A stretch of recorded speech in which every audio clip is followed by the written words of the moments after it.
नमस्कार। आज हम 3 ऐसी चीजों को देखेंगे जिनका मतलब पहली नजर में आपस में कोई कनेक्शन नहीं लगता, और फिर ये समझने की कोशिश करेंगे कि ये सब मिलकर आज की दुनिया में एक देश की ताकत को कैसे डिफाइन करते हैं। सवाल थोड़ा अजीब है ना? एक तरफ वॉरशिप पर तैनात हेलीकॉप्टर, दूसरी तरफ क्लासरूम में पढ़ाता हुआ एक टीचर और तीसरी तरफ करोड़ों मील दूर मंगल पर घूमता एक रोवर। भला इन तीनों में कॉमन क्या हो सकता है? चलिए आज इसी पहेली को सुलझाते हैं और देखते हैं कि ये सारी कड़ियां जुड़कर कैसे एक बड़ी तस्वीर बनाती हैं। देखिए, जब भी किसी देश की ताकत की बात होती है तो सबसे पहले दिमाग में क्या आता है? जाहिर है उसकी मिलिट्री पावर। और आज के जमाने में ये पावर हार्डवेयर यानी कि टेक्नोलॉजी से ही आती है। तो अपनी पड़ताल की शुरुआत यहीं से करते हैं।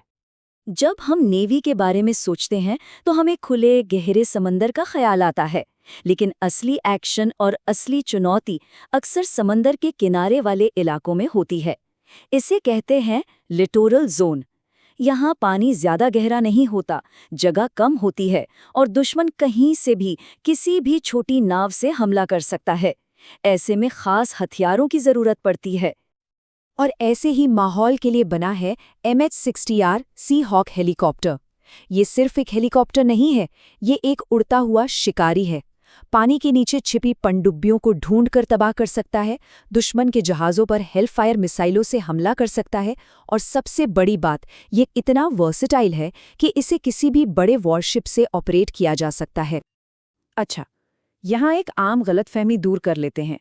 कई लोगों को लगता है कि इसे बोइंग बनाता है, पर असल में इस जबरदस्त मशीन के पीछे लॉकहेड मार्टिन का हाथ है। तो अगली बार जब आप इसे देखें तो ये फैक्ट जरूर याद रखिएगा। तो हार्डवेयर तो ठीक है, अपनी जगह बहुत जरूरी है, लेकिन किसी भी देश की असली ताकत, उसकी सबसे बड़ी दौलत उसके लोग होते हैं। तो चलिए अब हार्डवेयर से ह्यूमन कैपिटल की तरफ बढ़ते हैं, क्योंकि भविष्य की जंग क्लासरूम में लड़ी और जीती जाती है। भारत के 2020 की नेशनल एजुकेशन पॉलिसी इसी सोच का एक बड़ा उदाहरण है। इसने पुराने रट्टे वाले सिस्टम को बदलने के लिए स्कूल के स्ट्रक्चर को 5+3+3+4 में बदल दिया। लेकिन इस पॉलिसी का जो असली दिल है ना, वो है टीचर्स की क्वालिटी को बेहतर बनाने का मिशन। और इसी के लिए नेशनल मेंटरिंग मिशन यानी NMM शुरू किया गया। इसका मकसद बहुत सीधा और साफ है। देश के जो बेस्ट एक्सपर्ट्स हैं, उन्हें टीचर्स के मेंटोर के तौर पर जोड़ना, ताकि क्लासरूम में पढ़ाने का तरीका और बेहतर हो सके। 2022 में इसे एक पायलट प्रोजेक्ट की तरह 30 स्कूलों में शुरू भी किया गया था। एक पावरफुल देश की पहचान सिर्फ उसकी सीमाओं से नहीं होती, बल्कि इस बात से होती है कि उसकी सोच, उसका विजन कितना बड़ा है। ये विजन मंगल ग्रह तक पहुंचने का भी हो सकता है और अपने ही देश के जंगलों को बचाने का भी। नासा का परसिवियरेंस रोवर इसी बड़े विजन का एक जीता जागता सबूत है। ये सिर्फ मंगल पर घूम नहीं रहा, ये वहां इतिहास बना रहा है। इसने मंगल की कार्बन डाइऑक्साइड से सांस लेने लायक ऑक्सीजन बनाई, वहां बिजली के तूफान जैसी एक्टिविटी डिटेक्ट की, और पहली बार हमें किसी दूसरे ग्रह की असली आवाज सुनाई। और एक और मजेदार बात, मंगल पर अक्सर धूल भरी आंधियां चलती रहती हैं, जिससे सोलर पैनल्स पर भरोसा नहीं किया जा सकता। इसीलिए परसिवियरेंस सोलर एनर्जी से नहीं, बल्कि एक छोटे न्यूक्लियर जनरेटर से अपनी पावर लेता है, ताकि ये बिना रुके अपना काम करता रहे। तो एक तरफ हम मंगल तक पहुंच रहे हैं, और वहीं दूसरी तरफ अपनी धरती की धरोहर को बचाना भी उतना ही जरूरी है। इसका एक अच्छा उदाहरण है गोल्डन जकाल। ये पूरे भारत में पाया जाता है, और इससे वाइल्ड लाइफ प्रोटेक्शन एक्ट के तहत सबसे ऊंची सुरक्षा दी गई है। ये दिखाता है कि एक देश की नज़र में दोनों चीज़ें कितनी अहम हैं।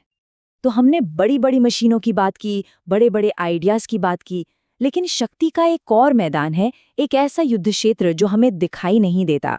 वो है हमारे शरीर के अंदर की लड़ाई, क्योंकि आखिरकार एक स्वस्थ देश ही एक मजबूत देश होता है।